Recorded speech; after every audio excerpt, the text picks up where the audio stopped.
Your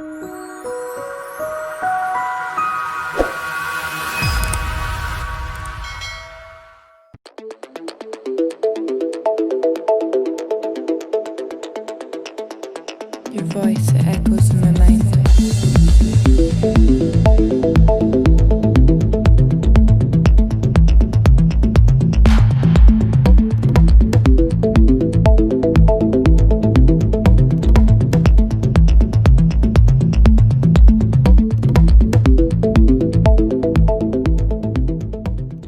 Hola, ¿qué tal? Bienvenido nuevamente a nuestro canal. Hoy día a un invitado súper especial, él nos visita de Ecuador. Su nombre es Roberto Salazar Córdoba, él tiene una experiencia enorme, él es economista de la Universidad Católica de Ecuador, estudió en el St. Gabriel High School, hizo un Bachelor of Science, estudió en Nottingham University, tiene un Master of Science, estudió en la Universidad de Maastricht, hizo también un Master of Arts in Economics en la Universidad de Georgetown University. Y hoy día, Roberto Salazar es el CEO de Hexagon Group Chile, es CFO en la red Santa Cruz Latam y también es editor de ADN Plus. Roberto, qué gusto tenerte con nosotros. Bienvenido a nuestro canal. Muchas gracias por estar aquí con nosotros. Hola, Juan Ignacio. Gusto estar contigo y con todos los colegas que nos miran, ¿no? Un placer. Sí, muy bien. El placer es nuestro. Roberto, antes que nada, antes de que partamos, quería pedirle a todas aquellas personas que están mirando este canal que recuerden de marcar aquí un botoncito a mano derecha donde hay una campanita para que puedan suscribirse y cada vez que aparezcamos con un programa nuevo, YouTube les puede avisar para que puedan verlo inmediatamente. Muchas gracias. Y si quieren aportar con nosotros, tenemos también el detalle de Flow para que puedan hacer sus aportes en nuestro canal. Es lo que nos permite invitar a estos distinguidos economistas y analistas internacionales. Roberto, cuéntanos una cosa que es muy importante, yo creo que para todos nosotros. ¿Qué estás haciendo hoy? Porque tú eres un hombre muy inquieto. Bueno, mira, sabes que después de haber caminado un poquito por temas económicos, sociales, incluso algo cultural y ambiental, hemos decidido con el grupo nuestro entrar un poco en los temas de liderazgo y tomarle un poco el pulso al tema político, ¿ya? Entonces estamos caminando políticamente porque creemos que la situación en la región es una situación en la que hay que hacer uso de la economía de la política, ¿ya? Y ahí quiero separar las tres grandes vertientes que unen a la política y la economía, ¿no? La política económica, que es como la más tradicional, de la que, como tú bien mencionabas, yo fui viceministro de Economía de Ecuador, entonces hacíamos política económica tradicional y clásica. La segunda es la economía política, que es lo que hay que tratar de evitar, pero hay una rama que es la que yo me he especializado en los últimos años por trabajo y por estudios e investigación, sobre todo en la economía de la política, ¿no? Y esto tiene que ver con las formas en las cuales desde el instrumental económico entendemos el funcionamiento de los políticos. Y obviamente si es que tú vas a trabajar en un campo de investigación donde el sujeto de estudio es el político, tú tienes que ser parte de ese mundo. Y bueno, en eso estamos, ¿no? Estamos dando pasos de caminata junto a los políticos para no solamente investigarlos científicamente, sino ver un poquito con la economía cómo se pueden acelerar procesos de agregación de valor en los cuales funcionen los políticos, ¿no? Pero hay que ser parte de ese mundo y en eso estamos.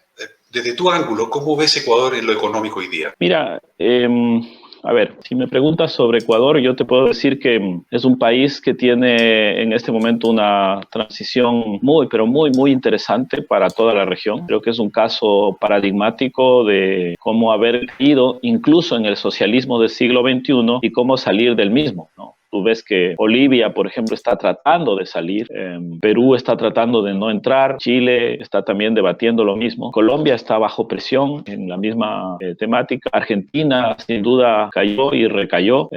Bueno, estamos en Ecuador mirando cómo es que Ecuador puede haber salido y no volver a entrar. Creo que hay un factor clave en la economía ecuatoriana que es la dolarización, ¿no? El instrumental de la política monetaria es algo que claramente hace la diferencia entre en el caso ecuatoriano y el caso venezolano.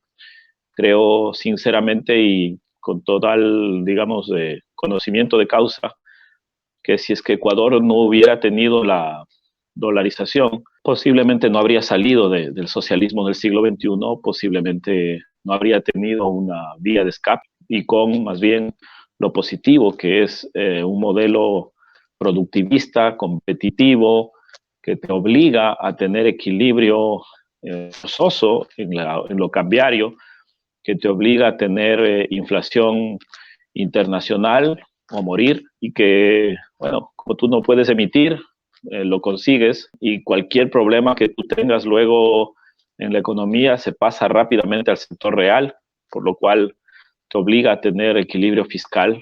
Y bueno, a pesar de que el Ecuador iba muy bien y redujo mucho la pobreza en los primeros 3 años de la dolarización y en especial en el año 2002, 2003, se redujo más pobreza que en toda la década del socialismo del siglo XXI. Eso es paradigmático. Pero bueno, igual el Ecuador, cuando estuvo bien, ya con pobreza baja, decidió entrar en esto que Chile está tratando de discutir ahora con este tema de la Constitución. Y bueno, en Ecuador entramos de lleno a una Constitución de derechos, lo que hicimos, y bueno, caímos con todo, ¿no? Entonces, es una pena que a la larga y en el conjunto el Ecuador no haya logrado entrar de manera tranquila en un proceso de reformas, más que en un proceso constitucional en el que se puso todo de cero. Pero bueno, eso es Ecuador, ¿no? Yo siempre digo que el Ecuador es un país que ahora está siendo un país en 3D, tiene la primera D de la dolarización, tiene la segunda D de los derechos de la Constitución y la tercera D, que es la que ha manejado el presidente actual, con muchos tropiezos igual, es la D del diálogo, ¿no? Entonces, dolarización, derechos y diálogo son las 3Ds. Y parte de la propuesta de economía, de la política que estamos impulsando para los próximos años, cuarta D, que es la D de la descentralización, ¿no? Y eso podemos conversarlo con claridad. En el análisis político-económico, pero mirándolo más del lado económico, hoy día Chile está haciendo un plebiscito para hacer una nueva constitución. ¿Cuál es tu experiencia como ecuatoriano y como economista, por supuesto, y en el rango que tuviste dentro del gobierno? Las consecuencias económicas y sobre el empleo en estos procesos, ¿es algo que uno pueda separar lo político y lo económico cuando existen procesos constituyentes? ¿Cuál sería tu análisis quirúrgico sobre ese punto? Fundamental lo que tú preguntas. No se puede. Es imposible. ¿Ya? Es un fenómeno político el que se entra. Y lo político, cuando entras en una revolución como la que está entrando Chile, lastimosamente es algo que crea una histéresis total.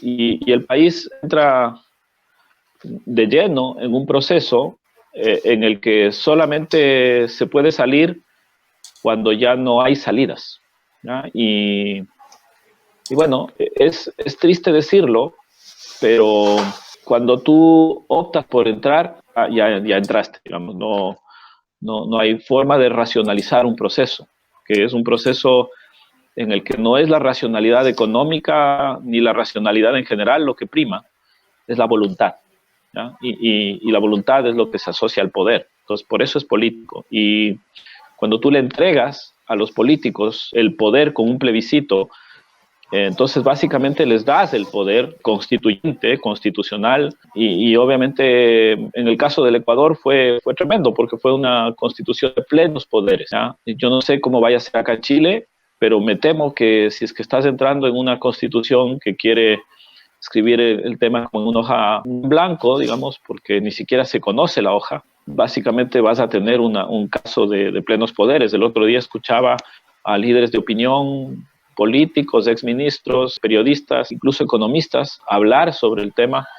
Y casi una de las conclusiones era que se entraba a un Estado constitucional de derechos. Y cuando tú vas a entregar derechos, entonces básicamente tienes que hacer un borrador de nuevo, en el cual finalmente no hay manera de que tú sostengas la economía más allá de lo que las fuerzas políticas que te llevan al proceso implican, ¿no? Entonces acá conocemos bien en Chile la forma en la que se dio el octubre, el tema del metro, el tema de todo lo que ha ocurrido en Plaza Italia, ¿no es cierto? Y bueno, es así. En Ecuador fue parecido. Se hizo una toma del poder electoral para que se diera paso. Se hizo una toma del poder legislativo para que se diera paso. Y al final se hizo, sí, democráticamente un plebiscito en el cual el 80% de las personas votó sin mucho conocimiento de causa, sin mucha racionalidad, por algo que tuvo una tremenda propaganda, con mucho apoyo de los medios de comunicación, de muchos comunicadores que luego, pasados los años, pasada la década y media, se han mostrado arrepentidos. Pero bueno, eso fue. Es ese cariño por el país, es ese cariño por las causas justas, lo que lleva a que la gente se inunde de optimismo, se entregue a estos procesos. Y bueno, la economía de la política, de hecho, te permite entender eso, ¿no? Porque la gente lo que busca a la larga es ni siquiera un concepto de justicia económica, la gente lo que busca es rentas, ¿no? Y los políticos le entregan esas rentas, pero a la larga se quedan también con las rentas porque tienen un poder no balanceado.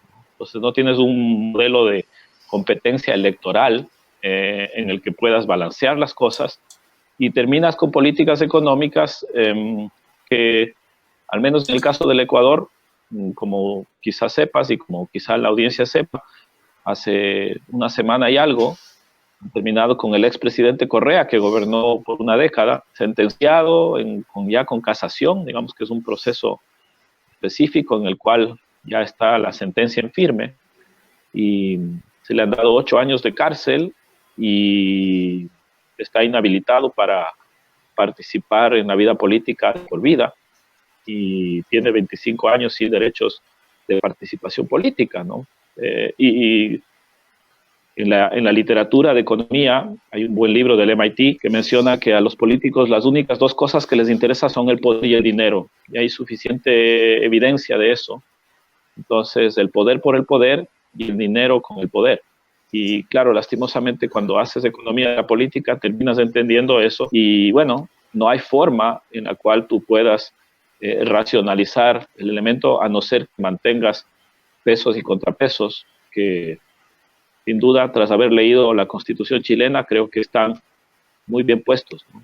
Entonces, no entiendo muy bien el proceso de por qué llegar a un cambio de algo que funciona, ¿no? En el caso ecuatoriano, igual, entendíamos porque la Constitución te permitía hacer una serie de temas, pero bueno, como dice mucha gente, a veces la gente quiere vivir un proceso y una vez que entras en ese proceso, después quisieras no haber entrado, es como una droga. El poder es una droga. Tú mencionabas recién el proceso que está viviendo duro, como de restablecer una normalidad que les ha costado varias décadas, ¿no? Un proceso lento. ¿Cómo ves a Ecuador en términos económicos? ¿Tú sientes que ya salió y está viendo la luz? ¿O le falta mucho? ¿Es un país que en este momento captura el interés internacional en recibir inversiones? ¿Es una nueva perla en América Latina o aún le falta brillo para eso? Le falta brillo todavía, pero creo que va para allá. El Ecuador es un país que tiene mucha riqueza, ¿no? Como las reservas mineras que tiene el Ecuador son un atractivo natural, pero también tienes petróleo. Entonces imagínate, ¿no es cierto?, un Chile que tiene minería y además petróleo, con una población parecida, sería una locura, ¿verdad?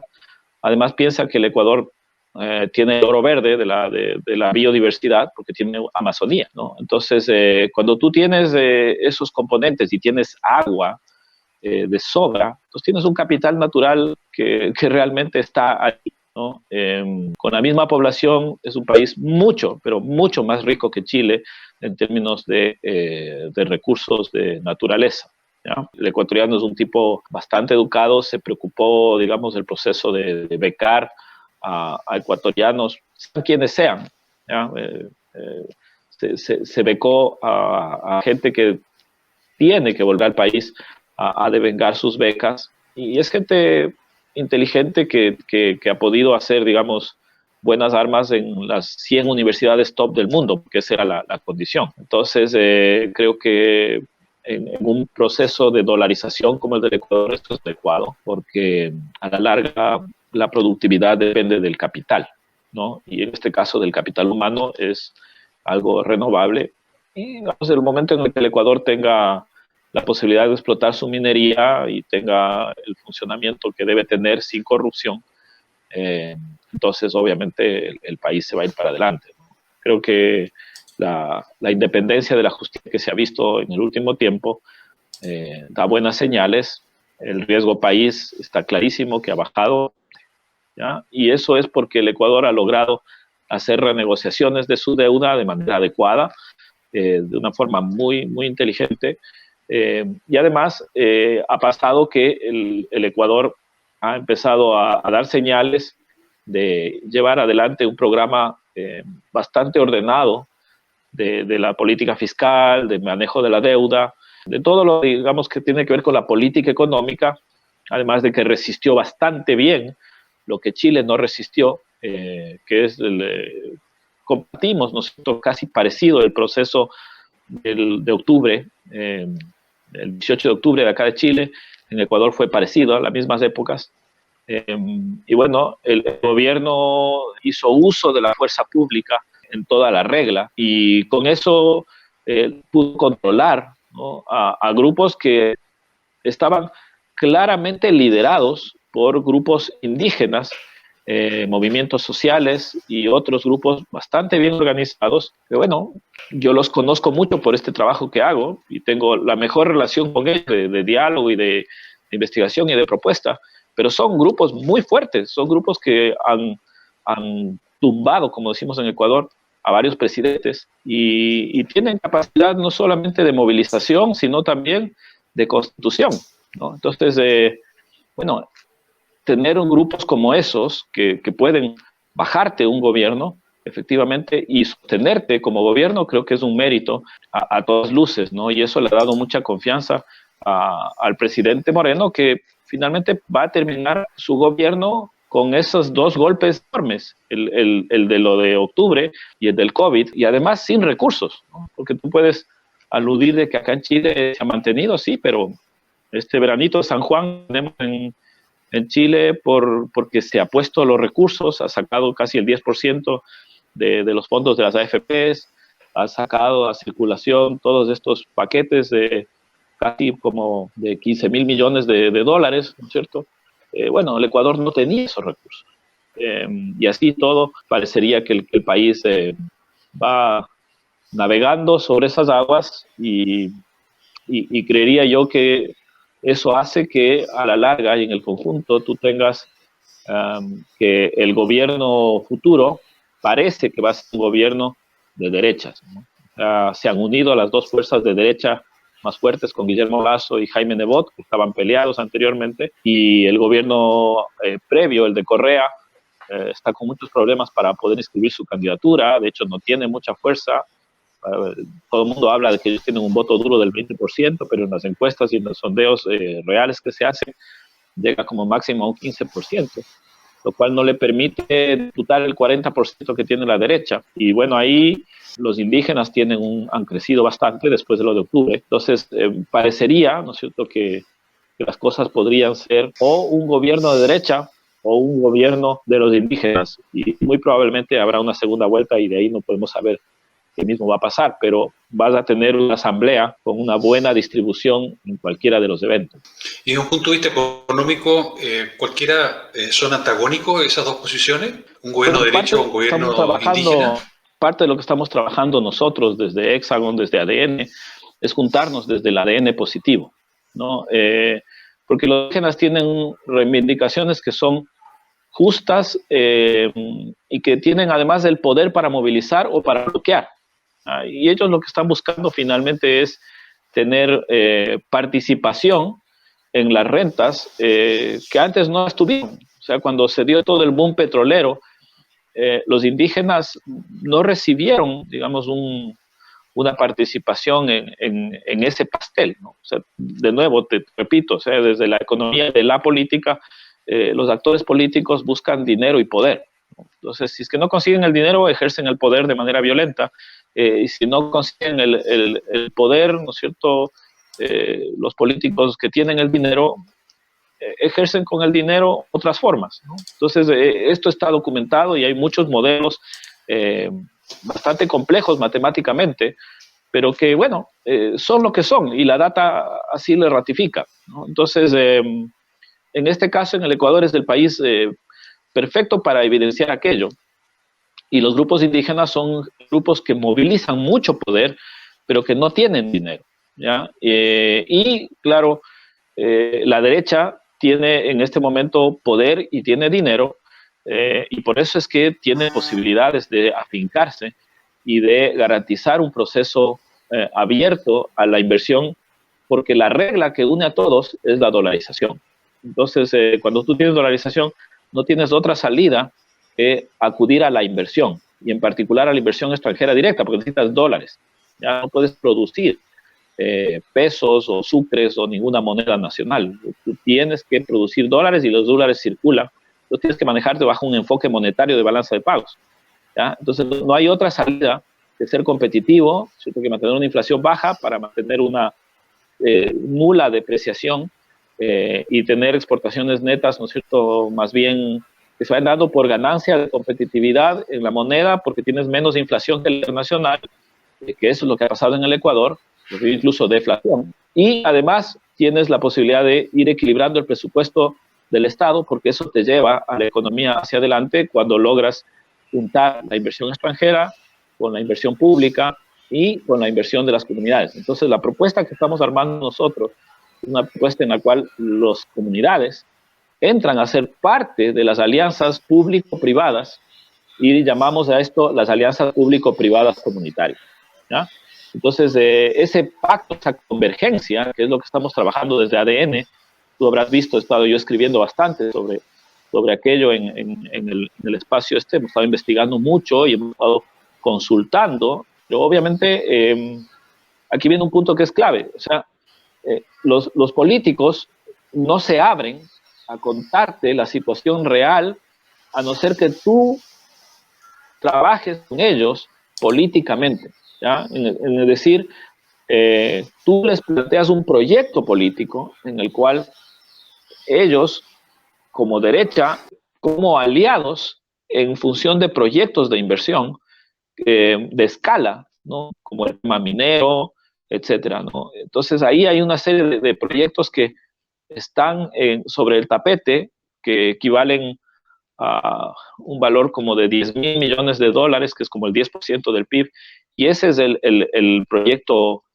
piloto que estamos nosotros desarrollando para trabajarlo y los 4 años de gobierno siguientes, con inversionistas bajo esta red Santa Cruz que tú bien mencionabas en el tema, ¿no? Entonces, obviamente, nosotros estamos convocando a inversores a nivel global, tenemos una fuerte relación con inversores europeos, americanos y latinoamericanos, obviamente chilenos también, que finalmente tienen mucho interés porque este modelo es un modelo que de funcionar bien en el Ecuador, como creemos que va a funcionar, porque tenemos diálogos, que nosotros llamamos diálogos hexagonales, que hemos ido sosteniendo a través del tiempo con grupos comunitarios, grupos privados, grupos de gente que está en el Estado, con la academia, con los organismos internacionales, con los medios y básicamente con las ONGs.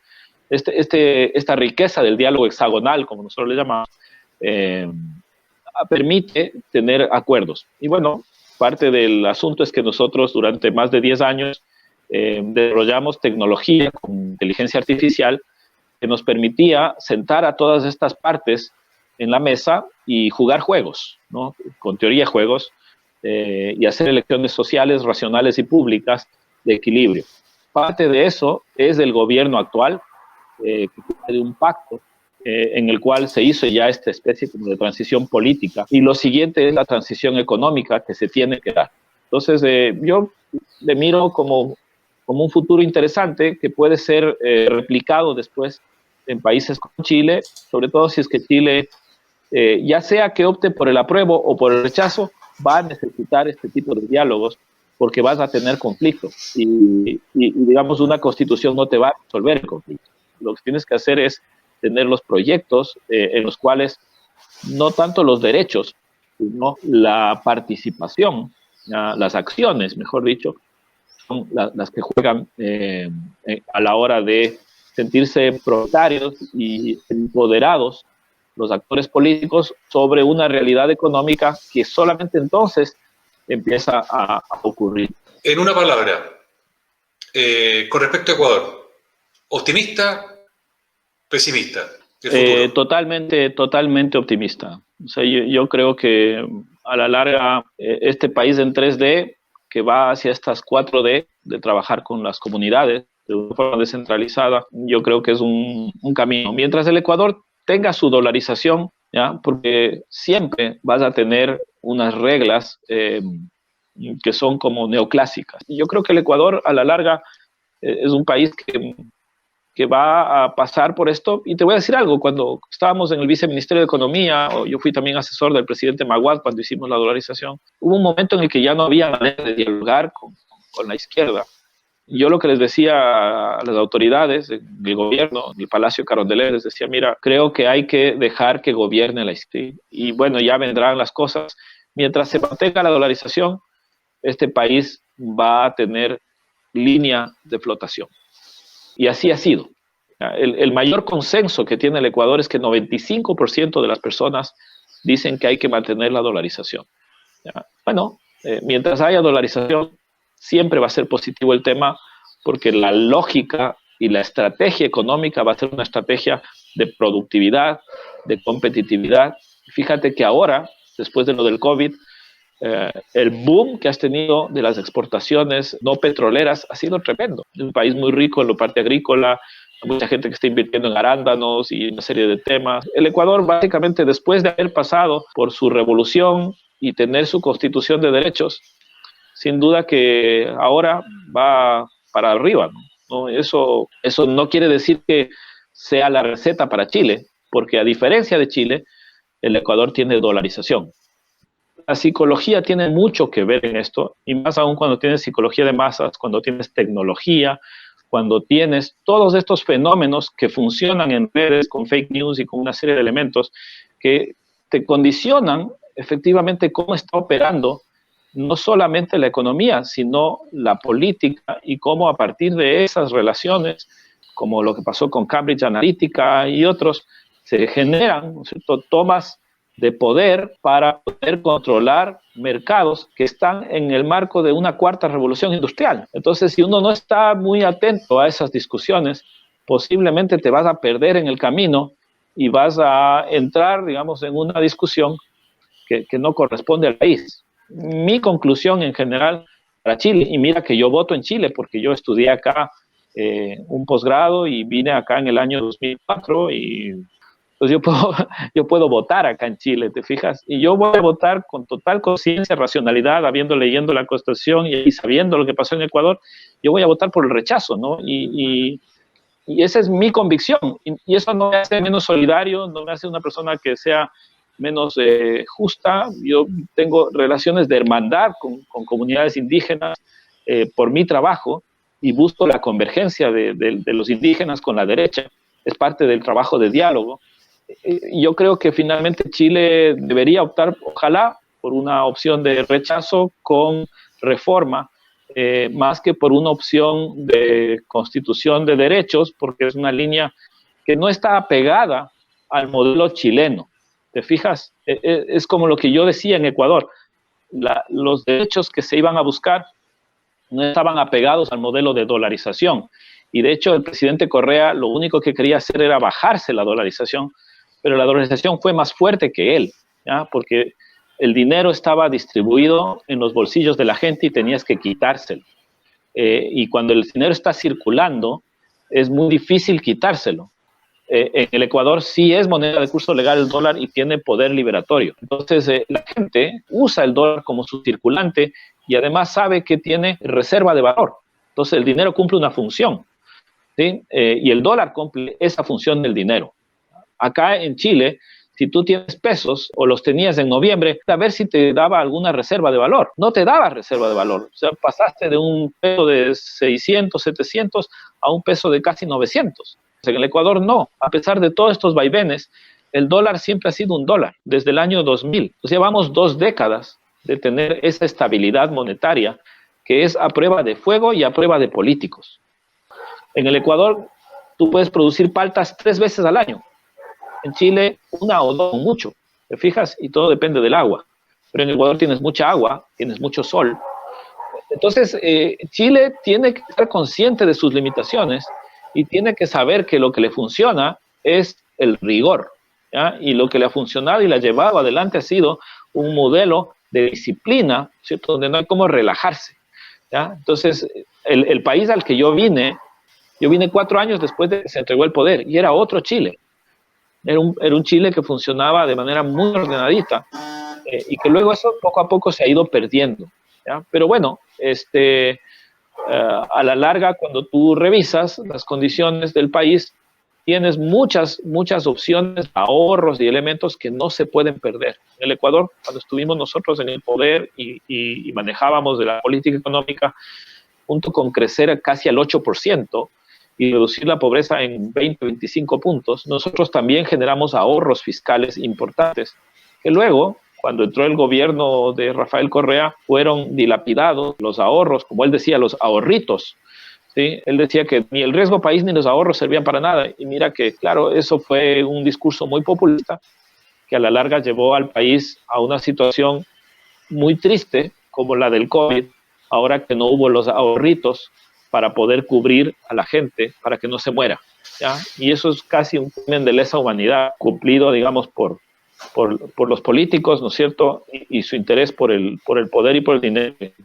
La pregunta del millón, como para la entrevista que tú bien me haces, y para toda la región es, ¿para qué entrar en algo en lo que posiblemente no quisieras y no deberías entrar?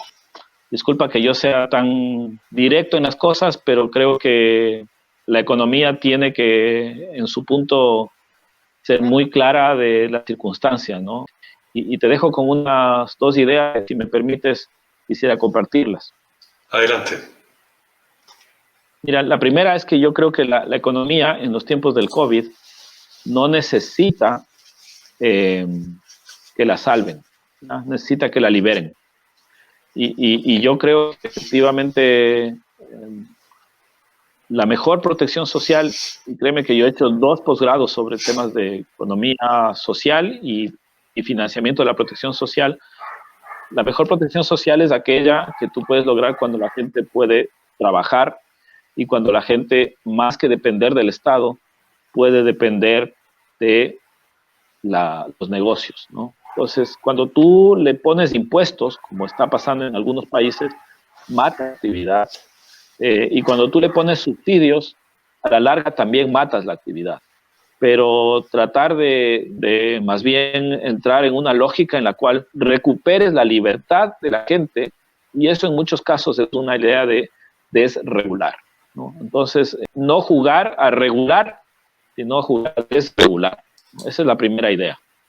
Y la segunda idea, que creo que es fundamental en las economías nuestras en este momento, es que nosotros usemos de manera más eficiente los recursos. Y ahí viene la lógica hexagonal.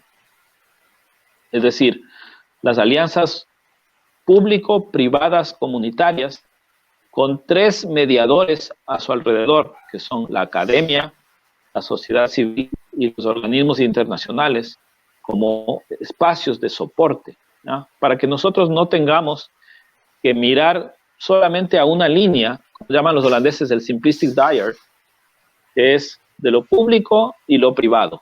Países como Singapur, Holanda, Corea, Nueva Zelanda y otros han hecho precisamente eso: liberar la economía y dialogar con la sociedad para generar desarrollo.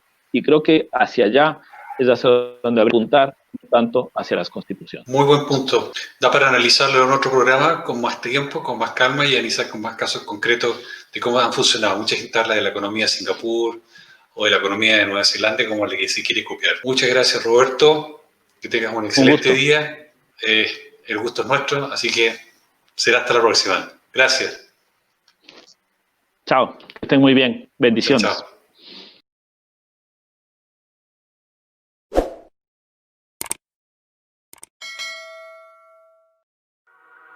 chao.